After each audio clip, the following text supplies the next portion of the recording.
సిరిసిల్ల ప్రజలు కూడా నమ్మకం కలిగింది. ఖచ్చితంగా బీజేపీ ఇక్కడ జెండా ఎగరవేస్తారు, వాళ్ళ లక్ష్యం నెరవేరుతుంది. మనం ఒకే లక్ష్యంతో ముందుకు వచ్చాము.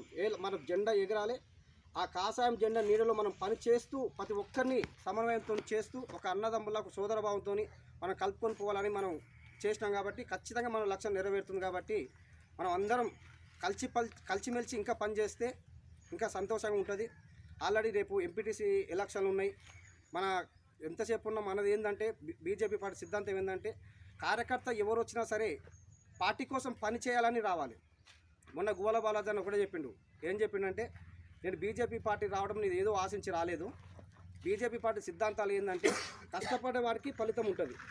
ఈరోజు మన బండి సంజయ్ గారు ఒక కౌన్సిలర్ నెంబర్గా పనిచేసిండు, అలా ఎంపీ అయిండు, తర్వాత మళ్ళీ సహాయక హోమ్ మినిస్టర్ అయ్యారు. కాబట్టి ఖచ్చితంగా పనిచేస్తే ఫలితం అవే వస్తుంది. కాబట్టి ఏ కార్యకర్తకి ఇచ్చినా సరే, రేపు సర్పంచ్ ఎలక్షన్లా ఏ కార్యకర్తకి ఇచ్చినా సరే మీ అంతలో మీరు పని చేసుకొని పోండి.